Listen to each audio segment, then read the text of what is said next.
ஊடக சுதந்திரம் எந்த அளவிற்கு அவசியமானதோ அதேபோல் ஊடக அறமும் அவசியமான ஒன்று என மூத்த ஊடகவியலாளர்கள் தெரிவித்துள்ளனர். இது குறித்து ஒரு செய்தி தொகுப்பை இப்போது பார்க்கலாம்.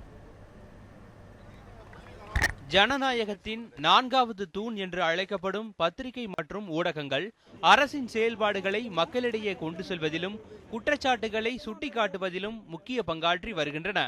அதே நேரத்தில் அவை அறம் சார்ந்து சுதந்திரத்துடன் செயல்படுகின்றனவா என்ற கேள்வியும் முன்வைக்கப்படுகிறது. இது தொடர்பாக நம்மிடம் பேசிய மூத்த பத்திரிகையாளர் மணி, ஊடகங்கள் அதிகாரத்தில் இருப்பவர்களின் தவறுகளை சுட்டிக்காட்டுவதில் கூடுதல் வீரியத்தோடு செயல்பட வேண்டும் என்று தெரிவித்தார். அறம் சார்ந்துன்ற பெரிய வார்த்தைகள் எல்லாம் நீங்கள் போட வேண்டாம்னு நான் நினைக்கிறேன். அதெல்லாம் இன்றைக்கி இருக்கக்கூடிய காலகட்டத்தில் பொருந்தாது. எந்த காலகட்டத்திலுமே அது பொருந்திருக்குமானா அது டிபேட்டபிள். அது இப்போ விஷயம் என்னென்னா அதிகப்படியாக உங்களுக்கு கட்சிகளும் அமைப்புகளும் நிறுவனங்களும் ஊடகங்களை துவங்குவதில் இருக்கக்கூடிய லாப நஷ்டம்னு நம்ம பார்க்கணும். அதில் இருக்கக்கூடிய சாதக பாதக அம்சங்கள் அப்படி பார்த்திங்கன்னா இது புரியும். எல்லாத்தையும் ஸ்வீப்பிங்காக எல்லாத்துலேயும் எதுவும் இல்லை, எல்லாமே நம்பிக்கையற்று போச்சு அப்படின்லாம் நம்ம பேச வேண்டிய அவசியம் இல்லை. ஊடகங்களும் ஊடகவியலாளர்களும் சார்பின்றி செயல்பட தேவையான சமூக பாதுகாப்பை உறுதிப்படுத்த வேண்டிய அவசியம் தொடர்ந்து இருந்து கொண்டிருப்பதாக கூறுகிறார் மூத்த பத்திரிகையாளர் தராசு சியாம். ஆளுவோரின் சிந்தனைக்கு ஏற்ப அறத்தின் தன்மை மாறுபடுகிறது. அதனால் ஊடகங்கள் மீது கோபம் வருகிறது. எதிர்க்கட்சிகளுக்கும் ஏன் கோபம் வருகிறது என்றுதான் எனக்கு புரியவில்லை. ஆள துடிக்கும் போது அவர்கள் அமைதியாகத்தான் இருக்க வேண்டும். அதற்கு பதிலாக சீறிப்பாய்கிறார்கள், சினந்து கொள்கிறார்கள். இது அவ்வளவு நல்ல விஷயம் அல்ல.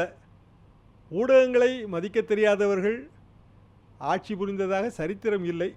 ஆட்சிக்கு வந்த பிறகு வேண்டுமானால் ஊடகங்களை புறக்கணிக்கலாம். வருவதற்கு முன்பே புறக்கணிப்பது என்பது அவ்வளவு சரியல்ல.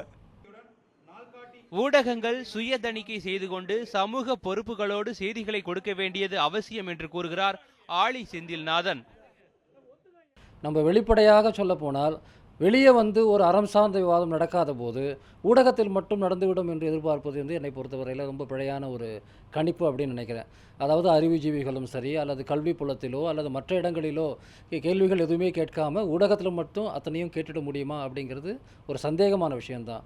ஆனால் அந்த கேள்விகளை எழுப்பக்கூடிய முதல் இடமாக ஊடகங்கள் இருக்கணும்னு நான் விரும்புகிறேன். சமூக வலைதளங்களின் செயல்பாடுகள் அதிகரித்திருக்கும் இந்த காலத்தில் ஒவ்வொரு மனிதனும் ஒரு ஊடகமாகவே மாறியுள்ள நிலை ஏற்பட்டுள்ளது. அந்த வகையில் அறம் சார்ந்த ஊடகமாக செயல்பட வேண்டியதில் நம் அனைவருக்கும் கூட்டு பொறுப்பு இருக்கிறது என்பதே நிதர்சனம். செய்திப்பிரிவு நியூஸ் 7 தமிழ்.